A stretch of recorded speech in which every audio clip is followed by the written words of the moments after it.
اللهم صل على محمد وآل محمد. أعوذ بالله من الشيطان الرجيم.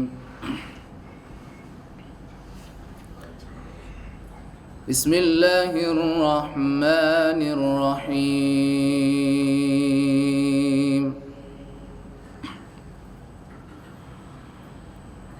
مثل الذين ينفقون أموالهم في سبيل الله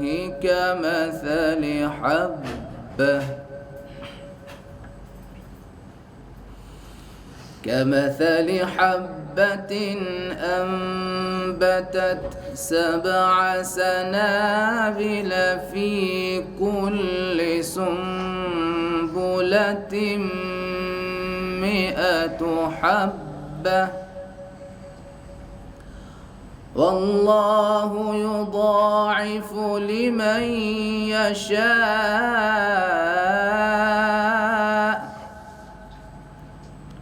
والله واسع علیم. شروع اللہ کے نام سے جو بڑا مہربان نہایت رحم کرنے والا ہے. جو لوگ راہ خدا میں اپنے اموال خرچ کرتے ہیں ان کے عمل کی مثال اس دانے کی ہے جس سے 7 بالیاں پیدا ہوں اور پھر ہر بالی میں 100 دانے ہوں، اور خدا جس کے لیے چاہتا ہے اضافہ بھی کر دیتا ہے کہ وہ صاحب وسعت بھی ہے اور علیم اور دانا بھی.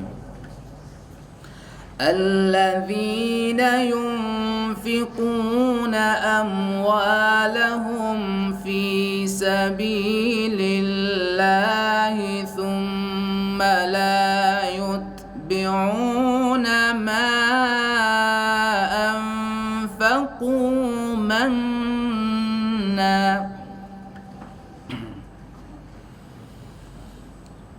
ثم لا يتبعون ما أنفقوا منا ولا أذى لهم أجرهم عند ربهم ولا خوف عليهم ولا هم يحزنون.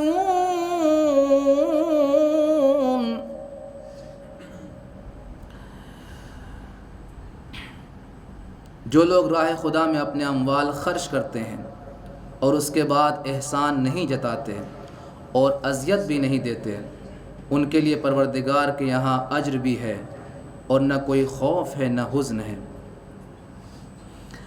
قول معروف ومغفرة خير من صدقة يتبعها أذى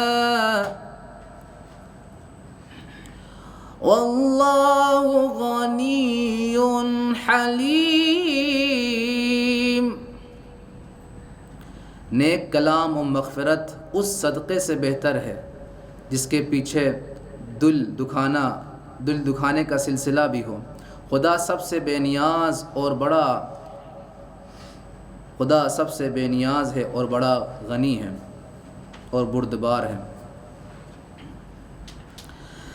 یا ایھا الذین آمنوا لا تبطلوا صدقاتكم بالمن كالأذى كالذي ينفق ماله رئاء الناس ولا يؤمن بالله واليوم الآخر فمثله كمثل صفوان عليه تراب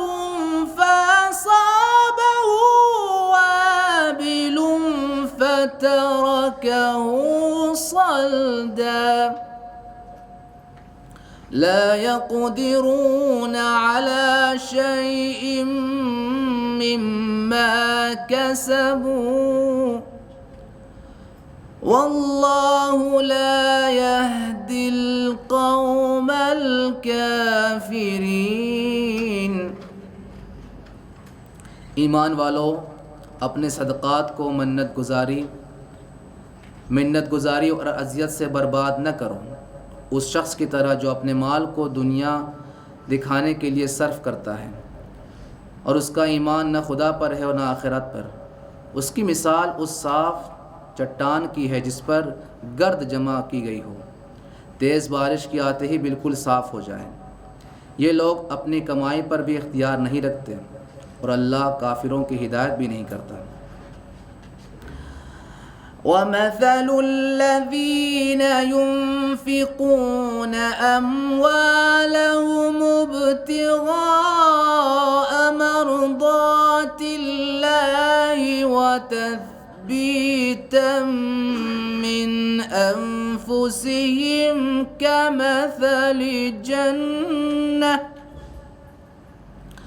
كَمَثَلِ جنة بربوة أصابها وابل فآتت أكلها ضعفين فإن لم يصبها وابل فطل واللہ بما تعملون بصیر۔ اور جو لوگ اپنے اموال کو رضائے خدا کی طلب اور اپنے نفس کے استحکام کی غرض سے خرچ کرتے ہیں، ان کے مال کی مثال اس باغ کی ہے جو کسی بلندی پر ہو اور تیز بارش آ کر اس کی فصل دگنا بنا دے، اور اگر تیز بارش نہ آئے تو معمولی بارش ہی کافی ہو جائے، اور اللہ تمہارے اعمال کی نیتوں سے خوب باخبر ہے۔ صدق اللہ العلی العظیم۔ اللہم صل وسلم وزد وبارک علی رسول اللہ وآلہ الاطہار علی رسول اللہ وآلہ الاطہار۔ السلام علیکم۔ بسم اللہ الرحمن الرحیم۔ رسول خدا صلی اللہ علیہ وآلہ وسلم فرماتے ہیں، صلاۃ الرجل فی جماعت صلاۃ واحدۃ خیر من صلاتہ فی بیتہ 40 سنہ۔ ترجمہ: آدمی کی ایک رکعت نماز جماعت سے پڑھی ہوئی اس کے 40 سال اپنے گھر میں پڑھی نماز سے بہتر ہے۔ حوالہ ریفرنس جامع الاخبار، جلد نمبر 1، پیج نمبر 77۔ رب اعوذ بک من همزات الشیاطین واعوذ بک رب ان یحضرون۔ بسم اللہ الرحمن الرحیم۔ الحمد للہ وسلام علی عبادہ الذین اصطفیٰ وَلَعْنَةُ الدَّائِمَةُ الْبَاقِيَةُ عَلَىٰ أَعْدَائِهِمْ أَجْمَعِينَ مِنَ الْآنِ إِلَىٰ قِيَامِ يَوْمِ الدِّينِ۔ اما بعد فقد قال الحکیم بسم اللہ الرحمن الرحیم وَلَا تُسَعِّرْ خَدَّكَ لِلنَّاسِ وَلَا تَمْشِ فِي الْأَرْضِ مَرْحًا إِنَّ اللَّهَ لَا يُحِبُّ كُلَّ مُخْتَالٍ فَخُورٍ۔ قرآن مجید سورہ لقمان کی 18 نمبر کی آیت شریفہ، جس میں ارشاد رب العزت ہو رہا ہے کہ خبردار لوگوں کے سامنے منہ نہ پھلا لینا اور زمین میں اکڑ کے غرور اور گھمنڈ کے ساتھ نہ چلنا۔ ان اللہ لا يحب كل مختال فخور۔ اللہ گھمنڈ کرنے والوں، اکڑ کے چلنے والوں، تکبر کرنے والوں، جو بھی اس تکبر کے معنی میں آتا ہے، مغرور، غرور کرنے والوں کو پسند نہیں کرتا ہے۔ اس آیت شریفہ کے ضمن میں تکبر کے عنوان سے جس گفتگو کا آغاز ہوا تھا وہ آج اپنے چھٹے اور آخری مرحلے میں۔ کل ہماری گفتگو اس مقام پہ پہنچی تھی کہ ہم لوگ تکبر کے جو اسباب وجوہات ہیں ان پہ بات کر رہے تھے۔ تکبر کی 2 وجہوں پہ بات ہوئی تھی اور آج چونکہ آخری گفتگو ہے لہٰذا اس کے علاج پہ بھی بات کرنی ہے۔ تھوڑی دیر تک ہم یہ گفتگو کریں گے جہاں تک پہنچے گی، پھر اس کے بعد جب آخر کا تھوڑا سا وقت رہ جائے گا تو اپنی گفتگو کو ختم کر کے اس علاج پہ گفتگو کریں گے تاکہ کسی حد تک ایک نتیجہ ہم لوگوں کے ہاتھ میں آ سکے۔ تکبر کے اسباب پہ جو باتیں ہوئی تھیں، پہلی بات جو پہلا پوائنٹ تھا وہ علم۔ بعض اوقات جب انسان کے اندر علم آتا ہے تو اس کے ساتھ تکبر آتا ہے۔ ظاہر ہے کہ یہ علم کسی ایک خاص فیلڈ کا علم نہیں ہے، کوئی بھی علم جب انسان کو کسی کے بارے میں کسی چیز کے بارے میں معلومات حاصل ہوتی ہے تو ایک تکبر پیدا ہوتا ہے کہ ہم تو اس چیز کے ماہر ہو گئے ہیں، ہم اس چیز کے جاننے والے ہو گئے ہیں، کوئی بھی فیلڈ ہو۔ چونکہ کبھی یہ بات ہوتی ہے تو عموماً ذہن جو ہے وہ علم دین کی طرف ہی جاتا ہے، ایسا نہیں ہے۔ کوئی بھی علم ہو، جب علم آتا ہے یا کوئی مہارت آتی ہے تو آدمی میں تکبر پیدا ہو سکتا ہے، ضروری نہیں کہ ہمیشہ ہو سکتا ہے، وہ بچنا ہماری ذمہ داری۔ اسی قسم میں ہم نے ایک بات کل عرض کی تھی، ایک چیز ہوتی ہے احساس علم۔ بعض لوگوں کے اندر علم نہیں ہے لیکن ان کو یہ محسوس کرا دیا گیا ہے کہ تمہارے پاس بہت زیادہ علم ہے، اور وہ کیسے کیا ہے، چونکہ وہ ہمارے موضوع میں نہیں ہے، اس پہ دوسرے مواقع پہ بات ہو چکی ہے کہ کس طریقے سے احساس کرایا جاتا ہے۔ وہ علم کے نام پہ ایسی چیزیں ان کو دی جاتی ہیں کہ جس کا انسان کی تبدیلی سے کوئی تعلق نہیں ہوتا ہے، اور وہ چیزیں انسان کے نفس پہ اثر نہیں کرتی۔ دوسری چیز کی جس پہ کل ہم لوگوں کی گفتگو ہوئی تھی، نیک اعمال اور عبادتیں کہ جن کی وجہ سے انسان کے اندر عجب یعنی خود پسندی، ریاکاری، تکبر، یہ چیزیں پیدا ہوتی ہیں۔ تیسری چیز کہ جس کی وجہ سے انسان میں تکبر آ سکتا ہے، یعنی کہ یہ جو پوائنٹ گنا رہے ہیں اس کی وجہ سے حتماً تکبر آنا ہی چاہیے، نہیں، ان کی وجہوں سے تکبر آ سکتا ہے کہ جو کہ نہیں آنا چاہیے۔ تیسری چیز حسب و نسب، جس کو کہتے ہیں خاندانی بیک گراؤنڈ۔ بعض لوگوں میں تکبر ہوتا ہے کہ ہم فلاں خاندان سے، ہمارے باپ دادا یہ تھے، ہماری نسل یہ ہے، اور اس کی بنیاد پہ وہ تکبر کرتے ہیں۔ دیکھیں، اس کو اسلام نے اور ہر عقل جو ہے وہ بہت کلیہ طور پہ اس کو ختم کرتی ہے کہ ہمارے باپ یا دادا کیا تھے وہ آج نہ اثر انداز ہے اور نہ کوئی اس کا دیکھنے والا ہے۔ آج جو چیز اثر انداز ہے، جو چیز دیکھنے والی ہے، وہ یہ ہے کہ ہم کیا ہیں۔ جو ہم ہیں وہی ہمارے اوپر اثر انداز ہے۔ ہو سکتا ہے ہمارے باپ دادا بہت بڑی شخصیت رہے ہوں اور اگر ہم نے ان سے کچھ حاصل کیا ہے تو وہ ہمارے لیے مفید ہے، لیکن اگر نہیں حاصل کیا تو مفید نہیں ہے۔ یا خاندانی بیک گراؤنڈ کی ہماری نسل فلاں نسل سے ہے، ہمارا خاندان قبیلہ فلاں قبیلے سے ہے، خب اس سے ہمارے اوپر اثر نہیں پڑنے والا ہے۔ دنیا کے اعتبار سے جو کام ہم کریں گے ہم اس اعتبار سے آگے بڑھیں گے، آخرت کے اعتبار سے جو ہمارے اندر تقویٰ و پرہیزگاری ہوگا اس کے اعتبار سے ہم آگے بڑھیں گے۔ لیکن پریکٹیکل کے طور پہ آپ عملی زندگی میں دیکھیے، پریکٹیکلی لائف میں دیکھیں تو یہ چیز بہت زیادہ اثر انداز ہے۔ لوگ اس چیز پہ تکبر کرتے ہیں کہ ہمارا تو بیک گراؤنڈ یہ ہے، ہم فلاں ہیں، ہمارا خاندانی بیک گراؤنڈ یہ ہے، فلاں قبیلہ ہے، یہ وہ، اور اس بنیاد پہ اپنے کو بڑا اور اپنے سے سامنے والے کو پست سمجھتے ہیں، ذلیل سمجھتے ہیں۔ دونوں الگ چیز ہے، اپنے کو دوسروں سے بڑا سمجھنا یا دوسروں کو چھوٹا سمجھنا خود یہ سیم ہو گیا، لیکن دوسروں کو اس بنیاد پہ پست و ذلیل سمجھنا یہ بدتر ہے۔ اصل کسی کو حق نہیں کہ کسی کو ذلیل سمجھے یا کسی کو ذلیل کرے۔ اسلام تو طنز کو بھی برداشت نہیں کرتا ہے، اسلام منع کرتا ہے، صریحاً منع کرتا ہے، کسی پہ طنز مت کرو۔ تو ذلیل کرنے کا تو کسی کو حق ہی نہیں ہے کہ ایسے بعض اوقات ہوتا ہے جملوں میں لوگ دوسروں کے لیے جب بات کرتے ہیں تھوڑا تحقیر والی، اس کو کم اس سے دکھانے والی بات کرتے ہیں، اپنے لیے تھوڑا سا بڑی بات کرتے ہیں. خوب جائز نہیں اسلام کی نگاہ میں, حق نہیں ہے انسان کو کس طریقے سے زبان ہماری ہے لیکن کیا بولنا ہے یہ اللہ بتائے گا.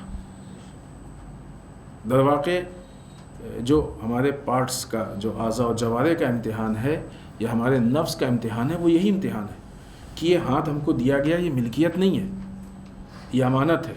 اس ہاتھ سے کیا کرنا یہ اللہ نے بتایا ہے. اگر وہ کیا تو امانت داری ہے, نہیں کیا تو خیانت ہے. زبان ہم کو دی گئی, ملکیت نہیں ہمارے پاس. ہماری باڈی, ہمارا بدن ملکیت نہیں ہمارے پاس, امانت ہے. یہ بدن امانت ہے. اس بدن کو کیسے استعمال کرنا ہے, کہاں استعمال کرنا ہے, یہ اللہ بتائے گا. اگر ویسے استعمال کیا تو یہ امانت داری ہے, اس سے ہٹ کے استعمال کیا تو یہ خیانت ہے. لہذا زبان ہمارے پاس بطور امانت ہے. کیا بولنا ہے, کیسے بولنا ہے, کس لہجے میں بولنا ہے, کس وقت کیا بولنا ہے, یہ اللہ بتائے گا. اس پہ عمل کیا تو امانت داری ہے, نہیں تو خیانت ہے. اس سلسلے میں ایک روایت سامنے آتی ہے, وہ ہم آپ کی خدمت میں پیش کریں کہ اس حد تک بھی اسلام قبول نہیں کرتا.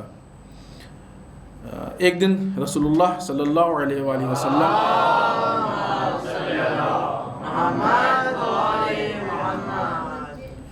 کے سامنے کچھ لوگ بیٹھے ہوئے تھے, اور ایک بہت عزیز, واقعی جلیل القدر صحابی ہیں.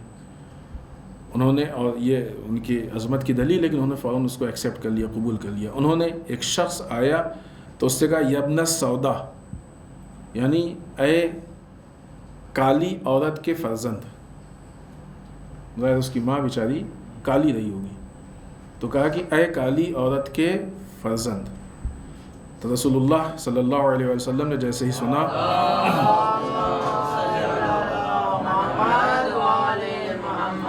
اپنے اس صحابی کو ٹوکا, تھوڑا سا آہستہ, آرام سے. پھر اس کے بعد پوچھا کہ کیا جس کی ماں سفید رنگ کی ہو وہ اس سے افضل ہوتا ہے کہ جس کی ماں کالے رنگ کی ہو؟ کیا ہے دونوں میں فرق؟ رسول نے کہا کہ نہیں, جس کی ماں سفید ہے وہ کالی ماں والے پہ کوئی فضیلت و برتری نہیں رکھتا, اس بنیاد پہ کہ کسی کی ماں سفید ہے یا کالی ہے, یہ ایک دوسرے پہ برتری فضیلت نہیں رکھتے. خوب رسول کے وہ واقعی لائق و بہترین صحابی تھے, ان کو سمجھ میں آ گیا کہ یہ غلطی ہو گئی. یہاں پہ بھی تکبر ہوتا ہے, آگے ابھی جب علاج ہے تو اس میں یا نشانیوں میں بات آئے گی. بعض اوقات انسان غلطی نہیں مانتا ہے, اپنی تکبر کی نشانی ہے. غلطی مانتا ہے, اس کا اقرار نہیں کرتا ہے, تکبر کی نشانی ہے. مان تو لیا غلطی ہے, لیکن سامنے والے کے سامنے جو ہے وہ کہنے میں تھوڑا سا محسوس ہوتا ہے کہ چھوٹے ہو جائیں گے, ہم نہیں کہہ سکتے کہ ہاں غلطی ہو گئی, نہیں کہتے, تکبر ہے. کہہ دیا لیکن اب اس کا جو علاج ہے, جو اس کے متعلق جبران ہونا چاہیے وہ نہیں کیا, تکبر ہے. لیکن واقعی وہ جلیل القدر صحابی میں یقیناً تکبر نہیں تھا. متوجہ ہو گئے, سمجھ گئے کہ ہم سے غلطی ہو گئی, فوراً زمین پہ لیٹ گئے اور اس مرد سے کہا کہ آؤ اور ہمارے منہ پہ اپنا پیر رکھو, آؤ ہمارے منہ پہ اپنا پیر رکھو. یہ ہوتا ہے اپنے نفس کو ذلیل کرنا. جو ہم نے اپنے ایک لفظ کے ذریعے سے اس کی تذلیل کی کوشش کی تھی, انجانے میں ہی صحیح اس کی تذلیل کی تھی, تو وہ ہمارا نفس اس کو اس کی سزا مل جائے. انسان اسی لیے ہے کہ تکبر محسوس کرنا یہ واقعی پردوں کے ہٹ جانے کا نام.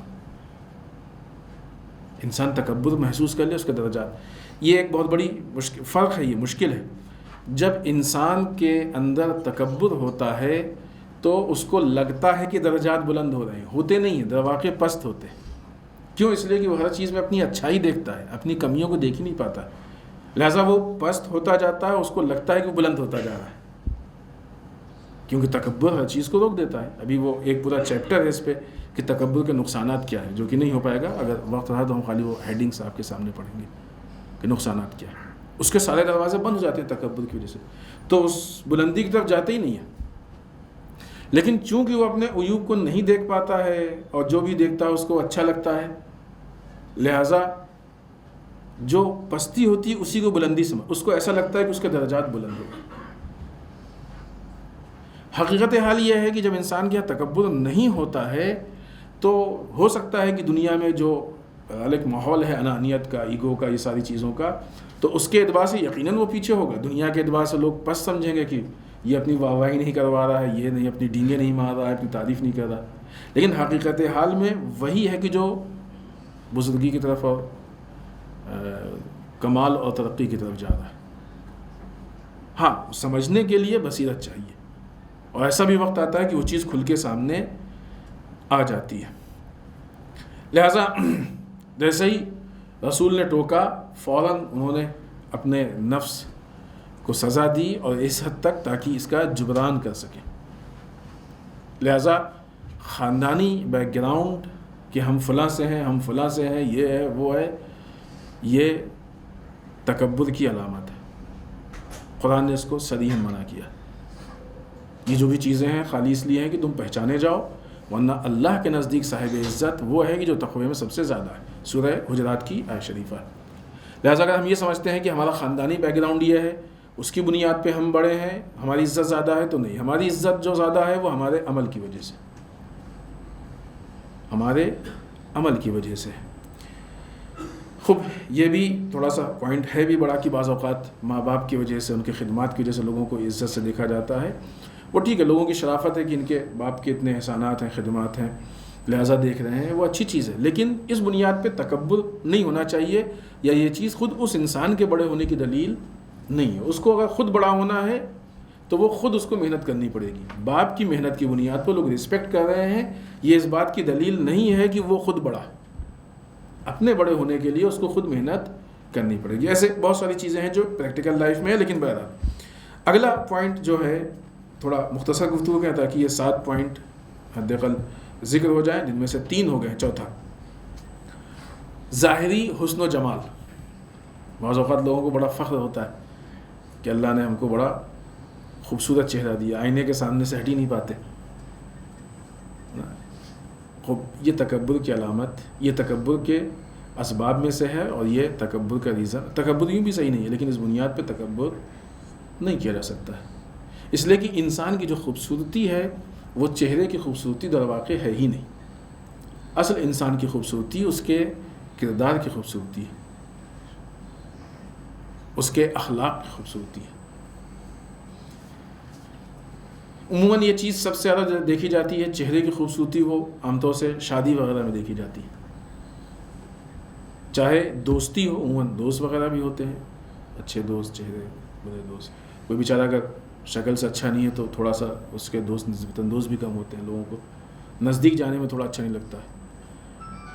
اگر بالفرض کوئی چہرے کا اچھا ہے، خوبصورت ہے، چاہے وہ دوستی میں ہو، چاہے وہ شادی کے رشتوں میں ہو، وقتی طور پہ بڑا اچھا لگتا ہے دیکھنے میں، لیکن اگر اچھا اخلاق نہیں ہے اس کا، تو 1-2 گھنٹے، 1-2 دن، 1-2 مہینہ، میکسیمم 1-2 سال، اس کے بعد وہ دوستی پائیدار نہیں ہوتی ہے، وہ رشتہ پائیدار نہیں ہو پاتا، یا اگر رہتا ہے تو وہ مصیبت بن جاتا ہے۔ برے اخلاق کو اچھے چہرے کی بنیاد پر انسان کب تک برداشت کر سکتا ہے؟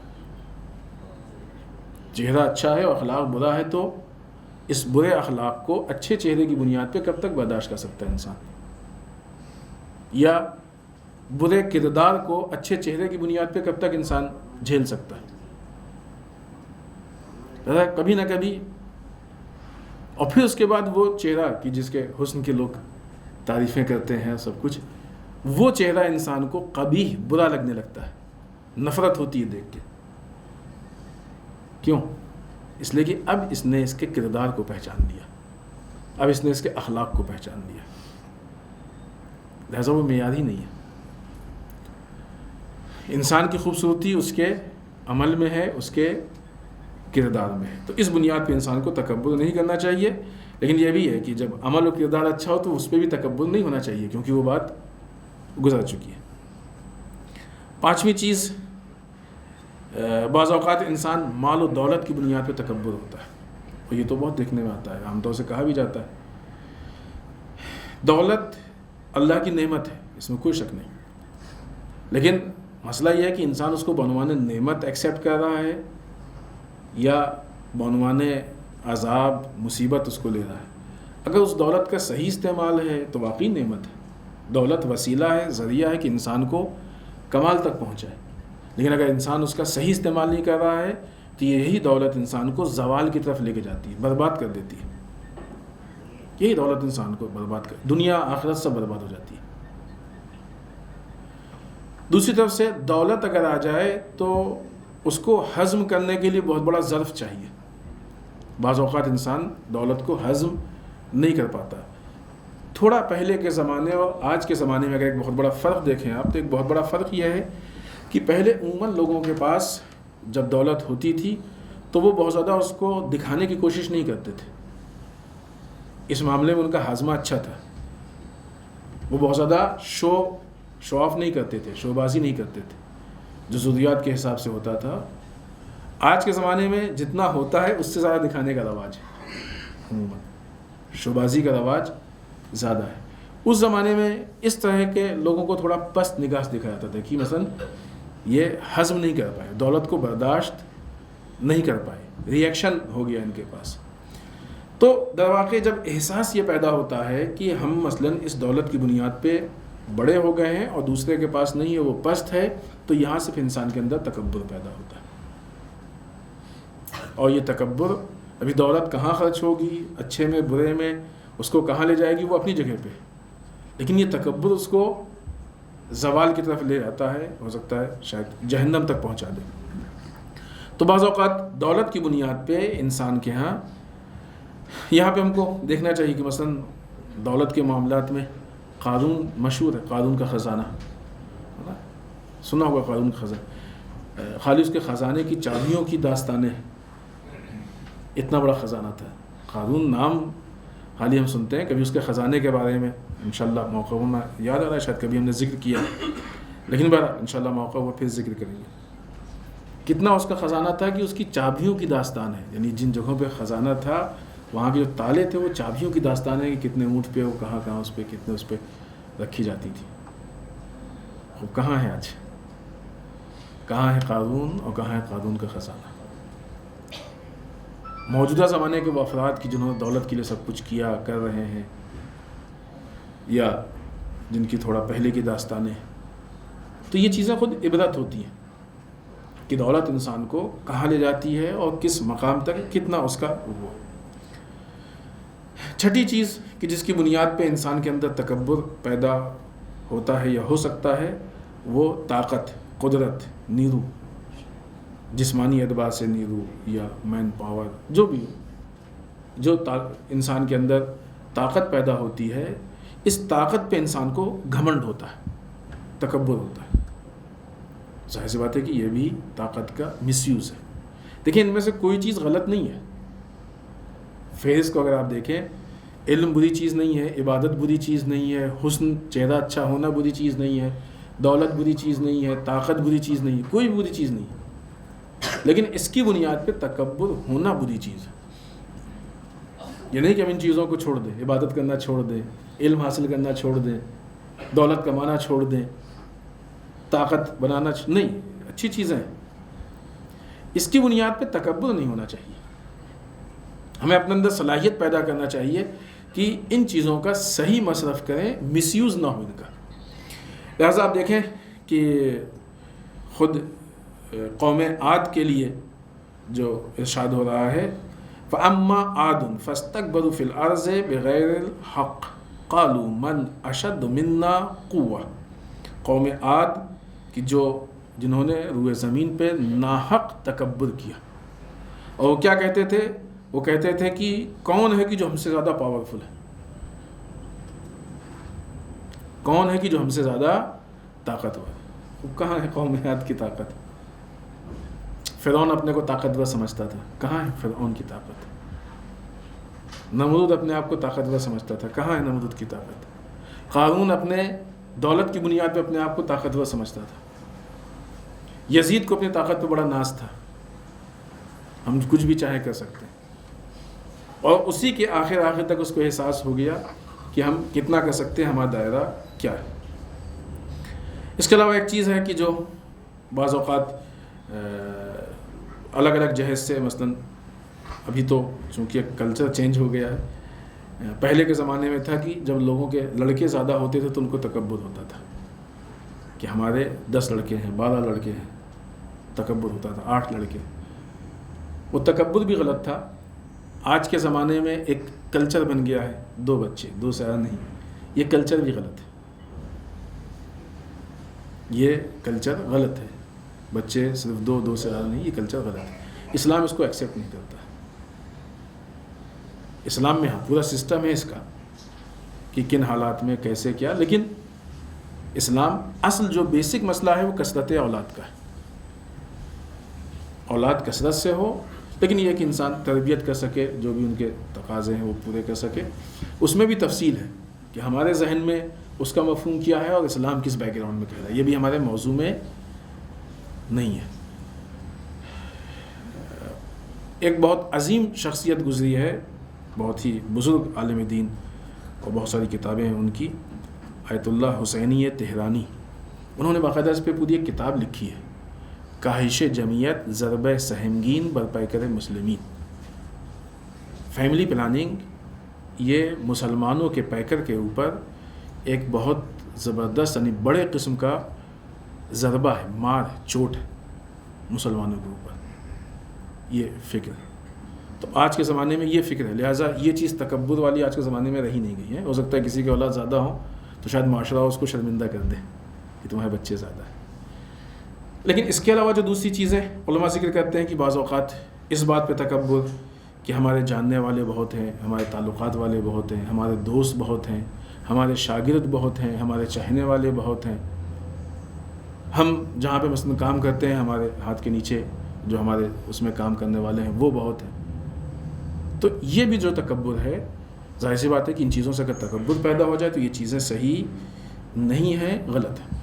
یہ 7 چیزیں ہیں کہ جن کی بنیاد پہ تکبر پیدا ہو سکتا ہے، لیکن یہ 7 فہرست کبھی بھی اس طرح کی کوئی فہرست کمپلیٹ نہیں ہوتی ہے۔ بہت سی چیزیں حالات کے حساب سے، علاقے کے حساب سے، کلچر کے حساب سے بڑھتی گھٹتی رہتی ہے۔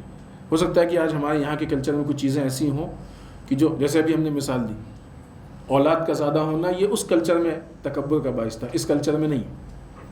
تو ہو سکتا ہے کہ اس کلچر میں کوئی چیز تکبر کا باعث ہو جو اس کلچر میں نہیں ہے۔ ابھی آپ جوانوں کے بیچ میں جائیں تو مثلا کچھ چیزیں ایسی ہیں جو ہم لوگوں کے بیچ میں ذلت کا باعث ہے، لیکن ایک عام ماحول میں جائیں جوانوں کے تو وہاں پہ وہ چیز تکبر کا باعث ہوتی ہے۔ بعض لوگ تکبر کرتے ہیں کہ یہ بہت فراٹے سے گالی دے لیتے ہیں، ہوتا ہے کہ نہیں ہوتا ہے؟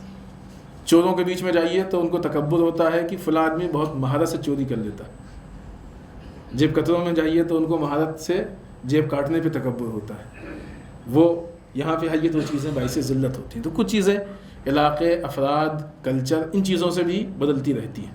یہ مثال ہم نے دی، حالانکہ بہت بڑے فاصلے کی مثال ہے یہ، لیکن یہ کہ آسانی سے سمجھ میں آ جائے کہ الگ الگ علاقے میں الگ الگ چیزیں تکبر کا باعث ہوتی ہیں، اور بعض اوقات تو واقعی وہ چیزیں تکبر کا باعث ہوتی ہیں کہ جو در واقع صحیح معنوں میں ذلت ہوتی ہے۔ جیسے کہ ہم نے عرض کیا، ایک پورا اس میں چیپٹر ایک پوری وہ ہے کہ تکبر کے نقصانات کیا ہیں، ہم صرف وہ فہرست گنائیں گے، پھر اس کے بعد ہم اس پہ آئیں گے کہ تکبر سے بچنے کا راستہ کیا ہے یا اس کا علاج کیا ہے۔ اگر انسان کے اندر تکبر پیدا ہوتا ہے تو سب سے بڑی چیز یہ ہے کہ انسان امکان پائے جاتے ہیں کہ وہ کفر و شرک تک پہنچ جائے، جیسے کہ وہ اللہ کے مقابلے میں تکبر، اس پہ ہم نے بحث کی۔ خوب یہ چیزیں انسان کو کفر و شرک تک پہنچا دیتی ہیں۔ یا اس کے علاوہ علم، معرفت، ان چیزوں سے محرومیت ہو جاتی ہے۔ تکبر کی بنیاد پہ علم کے راستے بند ہو جاتے ہیں، کمال کے راستے بند ہو جاتے ہیں، معرفت کے راستے بند ہو جاتے ہیں، ترقی کے راستے بند ہو جاتے ہیں۔ کسی بھی فیلڈ میں اگر انسان کو یہ فخر ہو جائے، یہ گھمنڈ ہو جائے کہ ہم فلاں فیلڈ کے ماہر ہو گئے، تو ظاہر سی بات ہے آگے سیکھنے کے راستے بند ہو جائیں گے۔ جب سیکھنے کے راستے بند ہو جائیں گے تو ترقی کے راستے بند ہو گئے۔ آج علم دین کے مسئلے میں ہم یہ نہیں کہتے کہ ہے، بعض اوقات لوگوں کو علم دین کے نام پہ بھی تکبر ہوتا ہے، غلط ہے۔ علم دین اور تکبر دونوں چیزیں میچ کرنے والی نہیں ہیں. علم دین میں اگر آپ جائیں بڑے بڑے مراجع کے پاس بھی جائیں تو وہ بھی اپنے آپ کو طالب علم کہتے ہیں, اور اصول بھی یہی کہ پوری زندگی ہم طالب علم ہی ہیں, کیونکہ علم اتنی بڑی فیلڈ ہے کہ جہاں پہ علم کا حاصل کرنا ختم ہی نہیں ہوتا, اور جب تک ختم نہیں ہوگا تب تک ہم طالب علم ہیں. طالب علم کسے کہتے ہیں؟ علم کا طلب کرنے والا, جسے ہم لوگ عام زبان میں اسٹوڈنٹ کہتے ہیں.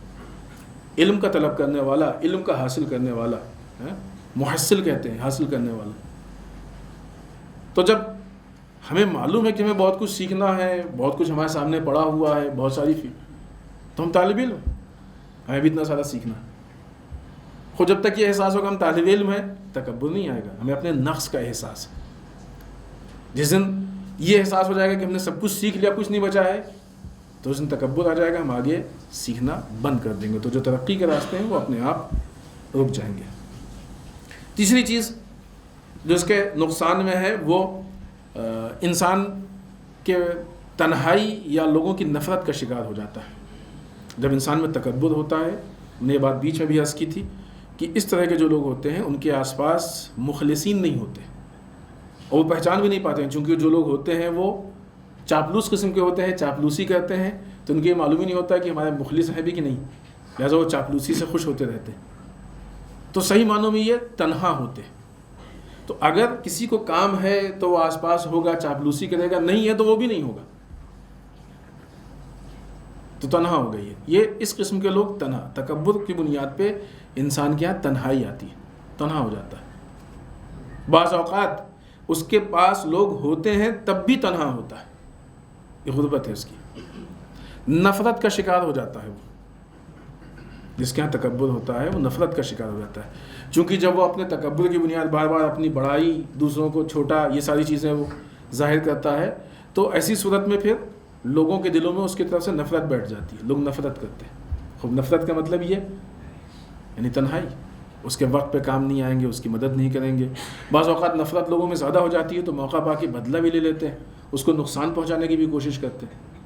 اور پھر اس کا اگلا مرحلہ یہ ہوتا ہے کہ تکبر والے کو یہ احساس ہوتا ہے کہ ہمارا کون کچھ کیا کر سکتا ہے, جبکہ ایسا نہیں ہے. کئی مرتبہ ایسا ہوا کہ بہت چھوٹے سے ذریعے سے بہت بڑوں کو نقصان پہنچا ہے. خود تاریخ گواہ ہے, حالات گواہ, حالات میں ایسی چیزیں موجود ہیں. لہٰذا اگر نفرت انسان کما رہا ہے تو ہو سکتا ہے کہ نفرت کے کسی راستے سے اس کو بہت بڑا نقصان پہنچ سکے. یہ تکبر کے نقصان میں سے. چوتھی چیز ذلت و خواری. انسان تکبر کرتا ہے تو اس کے اندر جو حالات پیدا ہوتے ہیں وہ خوب ٹھیک ہے کہ وہ موقع پاتا ہے, سامنے والے کو ذلیل کر دیتا ہے, بے عزت کر دیتا ہے, سب کچھ. اب وہ اس کے دل میں بھی انتقام کو وہ بیٹھا ہوا ہوتا ہے, وہ ذلیل. اور نہ بھی ہو یہ حالات, تب بھی جو اس کے یہ حالات جو خود تکبر والے اس کے حالات ہیں اس کی بنیاد پہ لوگوں کی نگاہ میں وہ ذلیل ہو جاتا ہے, تو ذلت و خواری سے وہ گزرتا ہے.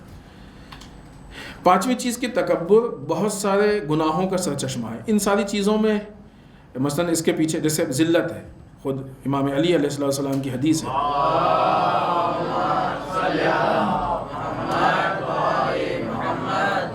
جو شخص بھی, امام فرماتے ہیں من تکبر علی الناس ذل, جو شخص بھی لوگوں کے اوپر تکبر کرتا ہے وہ ذلیل ہوتا ہے.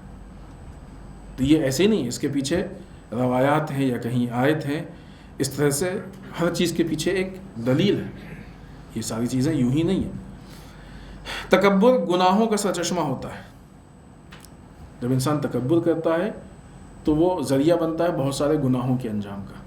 تکبر کی بنیاد پر جو اس سے پہلے گفتگو گزری ہے اس میں یہ چیز واضح طور پہ سامنے آئی ہے. تکبر کی بنیاد پہ انسان کے ہاتھ میں جو امکانات ہوتے ہیں, جو وسائل ہوتے ہیں, وہ اس کے ہاتھ سے نکل جاتے ہیں. ایک آدمی جو عام زندگی گزار رہا ہے اور سب سے اس کے تعلقات ٹھیک ہیں تو کبھی بھی کسی سے کچھ کہے گا وہ ہو جائے گا. لیکن اگر تکبر کی بنیاد پہ اس نے لوگوں کو اپنے آپ سے دور کر دیا تو کوئی بھی انسان دل سے تیار نہیں ہوگا اس کی ہیلپ کرے. تو یہ امکانات کم ہوئے نا, اس نے اپنے امکانات کو, وسائل کو توڑ دیا ہے, دور کر دیا ہے.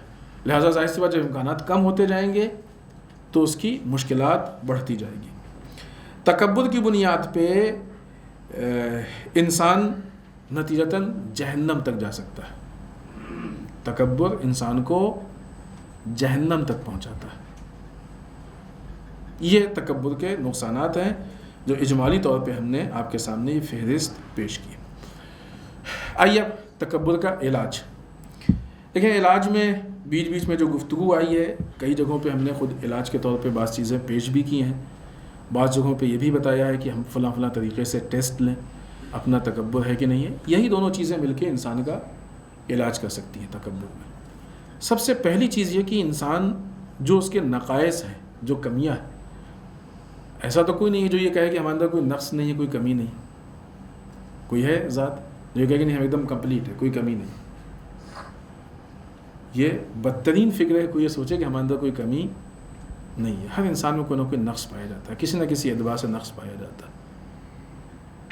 اگر نہیں دکھ رہا ہے تو یہ ہماری پرابلم ہے، یہ ایسا نقص ہے جو دوسرے سارے نقائص کو چھپائے ہوئے۔ لہٰذا ہم تلاش کریں ہمارا نقص کیا ہے، اپنے نقائص کو ذہن میں رکھیں، تکبر ختم ہو جائے گا، اور نقائص کو دور کرنے کی جب کوشش ہوگی تو انسان کمال کی طرف جائے گا۔ لہٰذا ایک بہت بنیادی چیز کی جس کی طرف روایات میں یہ اس مفہوم میں مختلف ائمہ سے روایت ہے، اس مفہوم کی کہ جو تکبر کے لیے عجب تو لمن کانا، یہ روایت کر رہے ہیں، کسی کا نام اس لیے نہیں لے رہے ہیں کہ الگ الگ، یہ روایت امام صادق علیہ السلام سے بھی ہے اس مفہوم کی،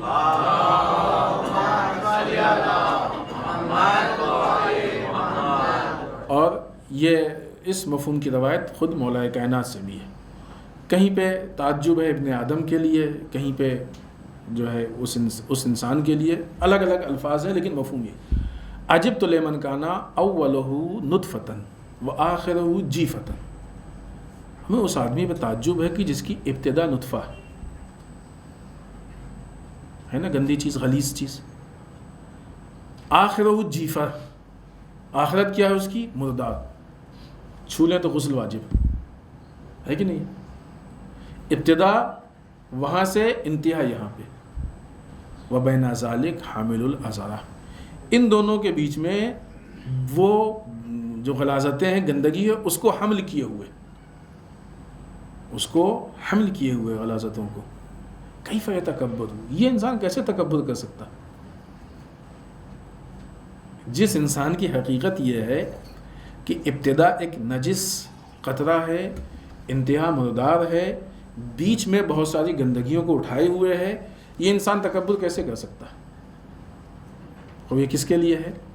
کسی خاص شخص کے لیے ہے، کسی خاص قوم کے لیے ہے، کسی خاص قبیلے کے لیے، کسی خاص علاقے، سب کے لیے۔ کیسے تکبر کر سکتے ہیں؟ جن چیزوں کو ہم بڑے ہونے کا معیار سمجھتے ہیں، ان کی لائف کتنی ہے، کیا زندگی ہے ان کی، جن چیزوں پہ تکبر ہوتا ہے، یہ دنیاوی چیزوں پہ تکبر ہوتا ہے۔ اسی لمحے اگر موت آ جائے تو ساری چیزیں ختم۔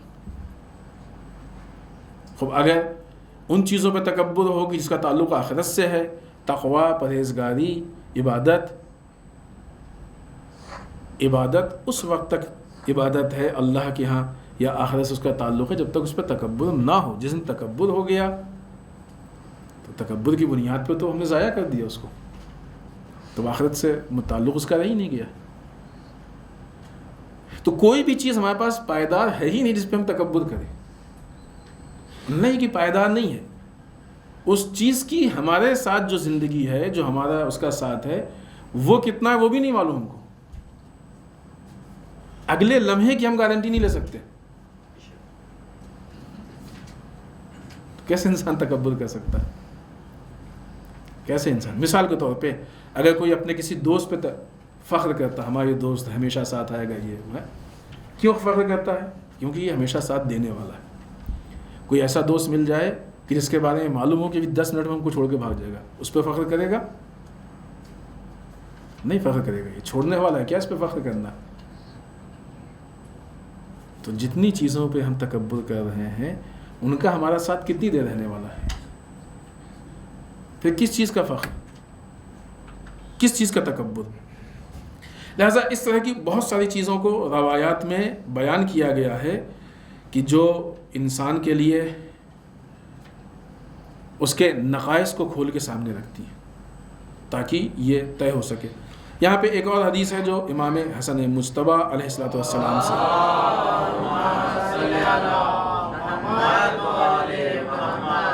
امام تکبر سے متعلق بہت ہی خوبصورت انداز میں سمجھانا چاہتے ہیں، لا ينبغي لمن عرف عظمت اللہ ان یتعاظمہ، مناسب نہیں ہے ایسے انسان کے لیے کہ جو عظمت پروردگار کو پہچانتا ہو وہ خود احساس بزرگی کرے۔ اس کا مطلب یہ کہ تکبر تب پیدا ہوتا ہے جب انسان میں اللہ کی معرفت نہیں ہوتی ہے۔ اگر اللہ کی معرفت ہو جائے، اللہ کی عظمت کو ہم پہچان جائیں تو اپنے کو بڑا نہیں سمجھیں گے، سزاوار نہیں ہے، مناسب نہیں ہے کہ اللہ کی عظمت کو پہچانتا ہو اور اپنے کو بڑا سمجھے۔ فَإِنَّ رِفْعَةَ الَّذِينَ يَعْلَمُونَ عَظَمَةَ اللَّهِ أَن يَتَوَاضَعُوا وَعِزَّ الَّذِينَ يَعْرِفُونَ مَا جَلَالَهُ اللَّهِ أَن يَتَذَلَّلُوا لَهُ، پس یقیناً بالتحقیق وہ آدمی، وہ لوگ کہ جو عظمت پروردگار کو پہچانتے ہیں، ان کی بزرگی اسی میں ہے کہ وہ تواضع کریں، انکساری کریں۔ اللہ کو جو پہچانتا ہے اس کا بڑپن یہ ہے کہ وہ اپنے کو چھوٹا بنا کے پیش کرے، انکساری کرے۔ ہو سکتا ہے کہ یہ مشکل ہو، چونکہ یہ زمانہ وہ زمانہ ہے جہاں پہ ہر آدمی اپنے کو بڑا بنا کے پیش کر رہا ہے، اور ایسے لوگوں کے بیچ میں آپ جائیں اپنے کو چھوٹا بنا کے پیش کریں، تو جہاں پہ اس بات کا مقابلہ ہو رہا ہے کہ اپنے کو بڑا دکھانا ہے، دوسرے کو چھوٹا دکھانا ہے، تو آپ تو ان کا راستہ ہموار کیے دے رہے ہیں۔ ثابت ہو جائے گا کہ وہ بڑے ہیں اور آپ ان کے سامنے کچھ نہیں ہے۔ بعض اوقات ہوتا ہے کہ انسان اس لیے انکساری نہیں، لیکن حقیقت نہیں ہے، یہ حقیقت نہیں۔ وقتی طور پہ ہو سکتا ہے کچھ سیکنڈوں کے لیے، کچھ منٹ کے لیے، کچھ گھنٹوں کے لیے، ایک مدت کے لیے یہ چیز ہو۔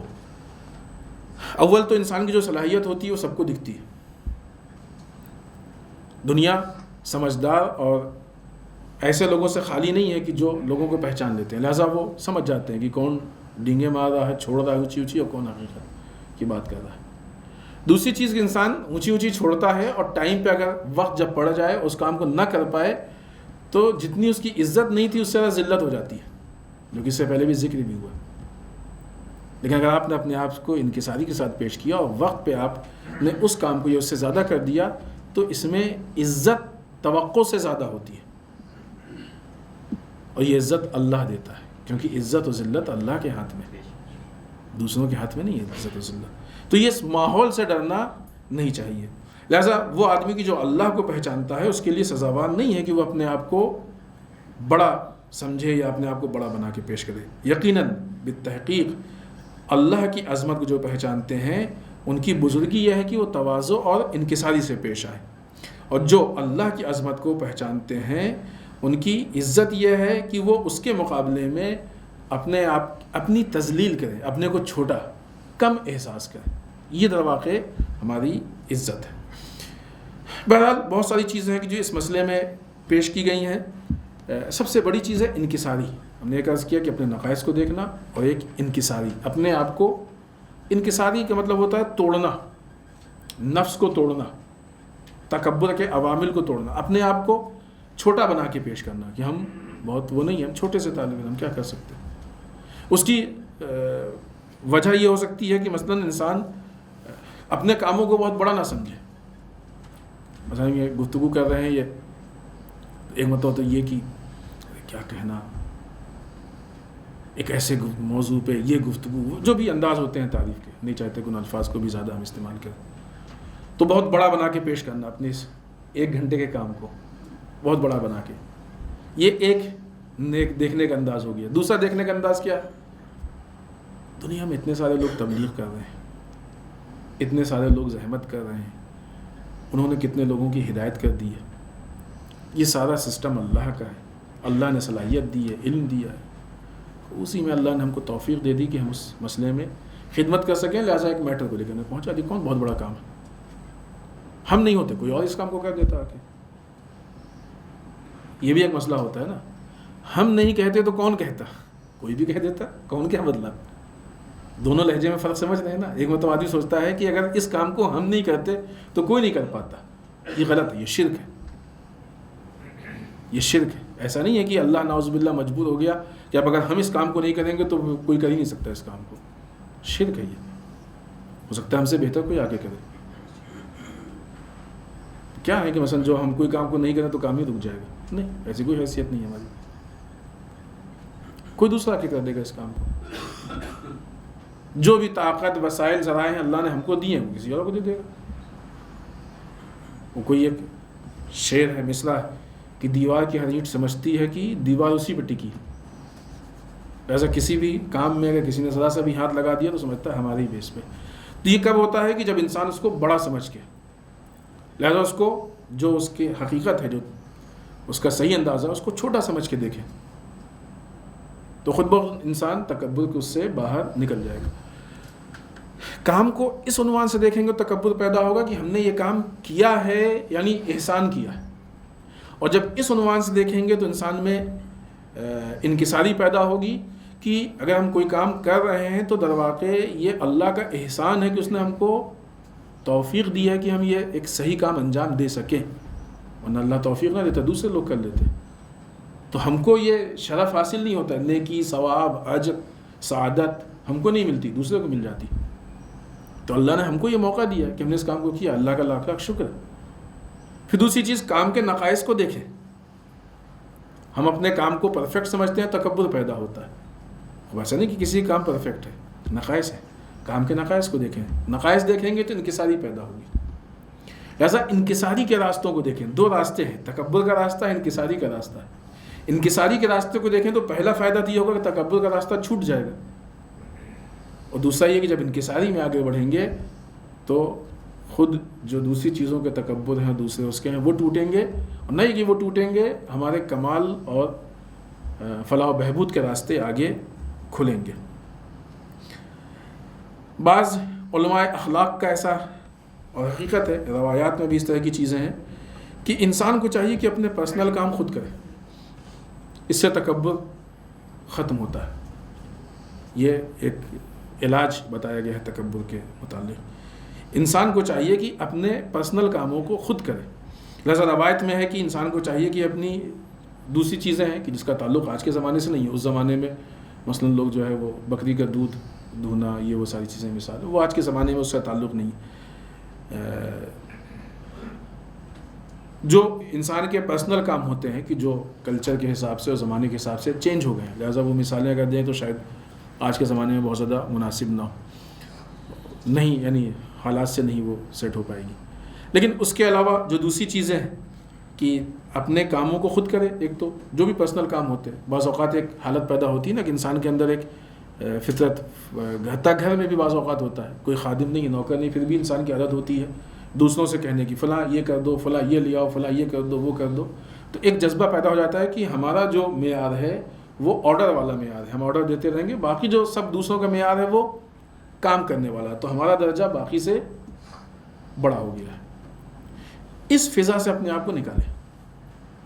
اس فضا سے اپنے آپ کو، اپنے پرسنل کام خود کرے. بعض اوقات علماء اخلاق یا ایسے افراد کی جو اخلاق میں اپنی آپ کو بہتر بنانا چاہتے تھے، وہ دوسروں کے کاموں کو خود کرتے تھے. مثلا دوسروں کی چپل سیدھی کر دینا. بعض اوقات لوگوں کو توہین، دوسرے کی چپل ہم کیوں چھویں. امام خمینی کے لیے مشہور ہے، اللہ ان کے درجات کو بلند کرے، کہ جب اپنے دوستوں کے ساتھ مشہد جاتے تھے زیارت کے لیے تو وہ اپنے دوستوں سے پہلے واپس آ جاتے تھے، اور یہاں پہ آ کے، جہاں پہ رہتے تھے روم میں، کمرے پہ آ کے ان کے لیے ان کا بستر ٹھیک کرنا، صفائی کرنا، ان کے لیے چائے بنا کے رکھنا، ان کے وضو کے لیے، ہاتھ منہ دھونے کے لیے پانی کا انتظام کرنا. امام خمینی جیسی ذات، امام خمینی جیسی ذات. کام کی نوعیت دیکھیں، ان سے پہلے آ کے ان کے لیے ان کاموں کو انجام دیتے تھے.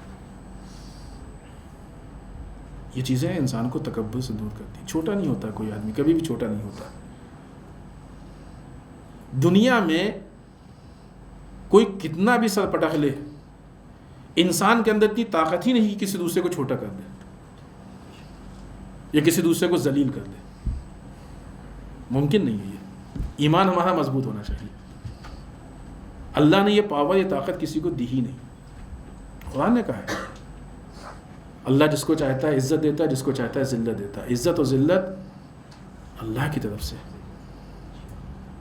تو انسان جب اس طریقے سے اپنے پرسنل کاموں کو کرے گا تو یا جیسے گھر کے کام ہوتے انسان اس میں اگر ہاتھ بٹائے، یہ بھی ایک ہمارا کلچر ہے کہ گھر میں بہت سارے کام ہم لوگ یہ سمجھتے ہیں کہ یہ عورتوں سے مخصوص ہے، مرد اس میں ہاتھ نہیں لگا سکتا ہے، معاشرہ اس کی توہین سمجھتا ہے. یہ خود ایک تکبر کی قسم ہے. کیوں نہیں ہم اس کام کو کر سکتے؟ یا بعض کاموں کو ہم نے بعض طبقے سے مخصوص کر دیا کہ یہ کام تو مثلا فلاحی طبقہ کرے گا، ہم نہیں کر سکتے. اب یہ تکبر کی قسم ہے. جو کام سامنے ہے، ہماری ضرورت کا ہے، اسے ہمیں کرنا مشکل نہیں ہے. کیا کسی کام سے کوئی چھوٹا نہیں، کام سے کوئی چھوٹا بڑا نہیں ہوتا ہے. یہ اصلاً یہ بات ہی بنیادی ذہن سے نکال لیں کہ کوئی آدمی کام سے چھوٹا بڑا ہوتا ہے. کام سے کوئی چھوٹا بڑا نہیں ہوتا. یہ غلط فہمی ہے ہماری. دوسری چیز نہیں، دو اور بھی ہو گئی، تیسری یا چوتھی ہے شاید، کہ عبادت. لیکن عبادت کو سمجھ کے بعض اوقات سجدہ بھی ہوتا ہے تکبر کے ساتھ. سجدہ نہیں ہے، سجدہ انکساری کا نام. سجدہ کا تکبر کے ساتھ ہو تو سجدہ نہیں ہے، سجدہ انکساری کا نام ہے. لہذا یہاں پہ بھی ایک حدیث آپ کی خدمت میں پیش کر دیں امام علی علیہ السلام کی.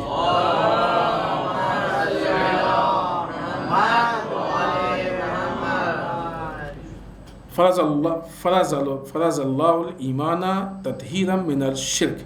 اللہ نے ایمان کو فرض کیا ہے، تاکہ لازم کیا ہے تاکہ ہم اپنے آپ کو شرک سے پاک کر سکیں.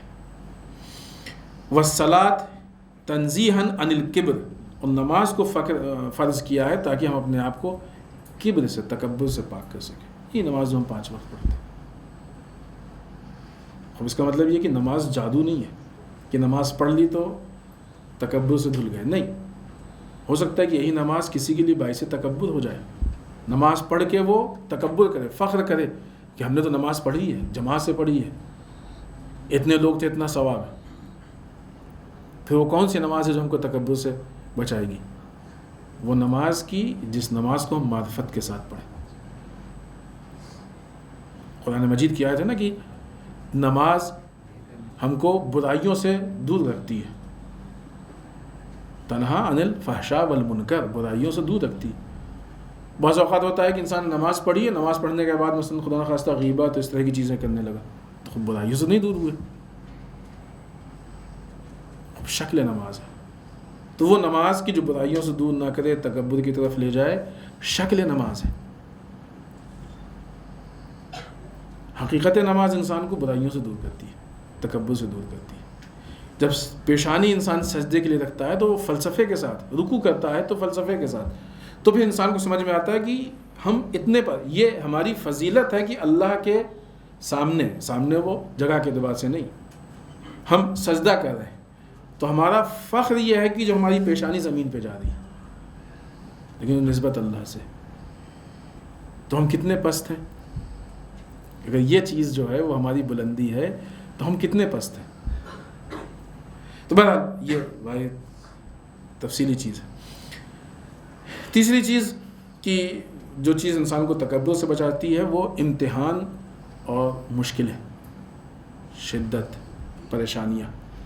پریشانیاں ہمیشہ غلط نہیں ہوتی، یعنی خراب نہیں ہوتی، نقصان دہ نہیں ہوتی. بیشتر اوقات پریشانیاں ہمارے لیے فائدہ مند ہوتی ہیں اکثر. یا امتحان، سارے امتحان ہوتے ہی اس لیے درجات کو بلند کرے انسان کے درجات بلند ہو. آپ دیکھیں انبیاء کے امتحانات کتنے ہوتے تھے. ائمہ اطہار علیہ السلام کے امتحانات، زندگی مشکلات میں گزرتی تھی. تو زندگی کا مشکلات میں گزرنا، شدتوں کا ہونا، پریشانیوں کا ہونا، امتحانات کا ہونا، یہ زندگی کی خرابی اور عیب نہیں ہے، بلکہ یہ کمال کی طرف جانے کا راستہ ہے. بعض اوقات یہ چیزیں انسان کو کمال کی طرف لے کے جاتی ہیں. یہاں پہ بھی ایک حدیث ہے لیکن وہ تھوڑا لمبی حدیث ہے. حدیث کا مفہوم آپ کی خدمت میں پیش کر دیں. امام علی علیہ السلام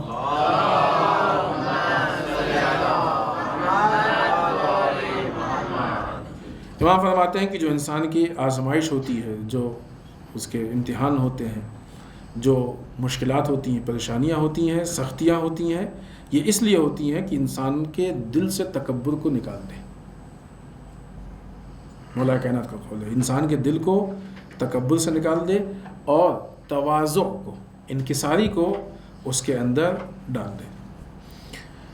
پھر اس کے بعد وہ چیزیں کہ جو ہم نے بتایا کہ جو تکبر کے اسباب ہیں، وہ 7 سبب گنائے، اس کے علاوہ بھی ان چیزوں سے اجتناب کرے کہ وہ تکبر کا سبب بن سکے۔ مثلا اگر علم سے اجتناب نہیں کرنا ہے، لیکن اس سے اجتناب کرنا ہے کہ علم کو تکبر کا باعث نہیں بننے دینا، علم تکبر کا سبب نہیں بننا چاہیے۔ عبادت سے اجتناب نہیں کرنا، عبادت کو تکبر کا سبب نہیں بننے دینا ہے۔ تو وہ چیزیں کہ جو تکبر کا سبب بنتی ہیں ان کو تکبر کا سبب نہیں بننے دینا ہے۔ کچھ چیزیں ہیں کہ جہاں پہ انسان اپنے امتحان بھی لے سکتا ہے، یا ان چیزوں ہم نے مختلف بات میں جو بیچ میں گفتگو ہوئی ہے تو مختلف جگہوں پہ ہم نے بتایا ہے کہ ہم اپنے نفس کا امتحان لیں، اپنے نفس کا امتحان لیں۔ خود وہ امتحان جب لیں گے تو خود ہی معلوم ہوگا کہ ہم کس طرف ہیں، لہٰذا وہاں پہ اجتناب کے یعنی تکبر سے بچنے کے راستے ہمارے لیے بہت آسانی سے پیدا ہو جائیں گے۔ لہٰذا کچھ جگہوں پہ امتحان ہے، اور یہی امتحان کی جو اس کا علاج ہے وہ در واقع تکبر کا علاج ہے۔ اس میں سے بھی ہم 3-4 مورد آپ کی خدمت میں پیش کرتے ہیں کہ انسان کو معلوم ہو جائے گا کہ تکبر ہے کہ نہیں ہے، اور وہاں پہ انسان اپنے آپ کو بچا سکتا ہے۔ انسان جب آیا تھا نا تکبر میں کہ دوسروں کو اپنے سامنے چلنے سے اس کو خراب لگتا ہے، ساری چیزیں، انسان جب کسی جگہ پہ جائے، کہیں مجلس میں، کسی پروگرام میں، تو دوسروں کو اپنے اوپر مقدم کرے۔ کہیں داخل ہونا ہے تو وہ پہلے، کوئی چیز آئی ہے تو ان کو پہلے، کہیں بیٹھنا ہے تو ان کو پہلے، مختلف چیزوں میں دوسروں کو اپنے اوپر مقدم کرے، یعنی دوسرے پہلے، بعد میں ہم، ان کے بعد بیٹھے، ساری چیزیں۔ پھر یہ دیکھے کہ آیا یہ کرنے سے ہمیں کوئی تکلیف تو نہیں ہو رہی ہے، دل میں خراب تو نہیں لگ رہا ہے۔ دوسرے کو پہلے ہم نے مثلا چائے آئی تو پہلے دوسرے کو دے دیا، جوس آیا تو پہلے دوسرے کو دے دیا، کھانا آیا تو پہلے دوسرے کو دے دیا، بیٹھنا ہوا تو پہلے دوسرے کو بیٹھنے کو کہہ دیا، کہیں داخل۔ تو یہ چیز ہم خوشی خوشی ایکسیپٹ کر رہے ہیں یا تھوڑا تکلیف ہو رہی ہے؟ اگر تکلیف ہو رہی ہے تو تکبر ہے ہمارے اندر، اگر خوشی خوشی ایکسیپٹ کر رہے ہیں تو تکبر نہیں ہے۔ اس فیلڈ میں، اس زمینے میں، دوسرے میں ہو سکتا ہے، اس کا الگ راستہ ہے، لیکن الحمدللہ اگر نہیں ہے اس فیلڈ میں تو خوب یہ والی فیلڈ کلیئر۔ اگر ہے خدا نخواستہ تکلیف تو خوب اس جگہ پہ علاج کی ضرورت ہے۔ یہاں پہ اپنے آپ کو ہم کس چیز سے پرابلم ہے، کیوں ہم کو تکلیف ہو رہی ہے، کیوں اپنے آپ کو بڑا سمجھ رہے ہیں، جو بھی اس کے علل و اسباب ہیں اس گہرائی میں جائیں۔ بعض اوقات لوگوں میں گفتگو ہوتی، کسی چیز کو لے کے بحث ہوئی، اگر سامنے والے کی بات صحیح ہے تو اس کو ہم آسانی سے ایکسیپٹ کر رہے ہیں کہ نہیں کر رہے ہیں، اس کو ہم آسانی سے قبول کر رہے ہیں کہ نہیں۔ مثلا یہ پھول ہے، اس کا کلر نے کہا وائٹ ہے، کسی اور نے کہا کہ نہیں یہ دوسرا کلر، ثابت ہو گیا اس کا۔ بعض اوقات لوگوں کے اندر بحث کرنے اور بات کرنے کا فن ہوتا ہے، اور اتنا اچھا فن ہوتا ہے کہ وہ سیاہ کو سفید اور سفید کو سیاہ ثابت کر سکتے ہیں۔ خود یہ فن کا مس یوز ہے، فن کا مس یوز ہے، اور اس کے پیچھے تکبر اس کا عامل ہے، اس کا سبب تکبر ہے، کیونکہ اب وہ یہ ایکسیپٹ نہیں کر پا رہا ہے کہ ہم غلط ہیں، یہ چیز قبول نہیں کر پا رہا ہے۔ سمجھ گیا ہے، معلوم ہو گیا اس کو کہ ہم غلط ہیں، لیکن اس کو ایکسیپٹ کرنے میں تکلیف ہو رہی ہے، تکبر ہے اس کے اندر۔ لہذا جیسے ہی معلوم ہوا کہ نہیں ہم غلطی پہ، دوسرا صحیح، ایکسیپٹ، آپ کی بات قبول، آپ صحیح، اور نہیں کہ قبول، آپ کا شکریہ کہ آپ نے ہماری رہنمائی کی، ہدایت کی۔ ایک چیز تھی جو ہم کو نہیں معلوم تھی، ہمارے پاس اس کا علم نہیں تھا، ہم گمراہ تھے، آپ نے ہم کو بتایا۔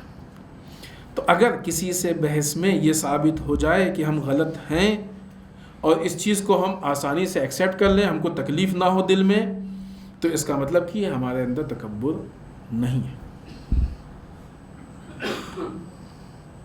ائمہ کے حال دیکھیں آپ، انبیاء کا حال دیکھیں۔ انبیاء اور ائمہ ظاہر سی بات ہے کہ جہاں بھی رہتے تھے جو لوگ رہتے تھے وہ معیار کے حساب سے ان سے پست ہے، علم کے اعتبار سے، فکر کے اعتبار سے، معرفت کے اعتبار سے.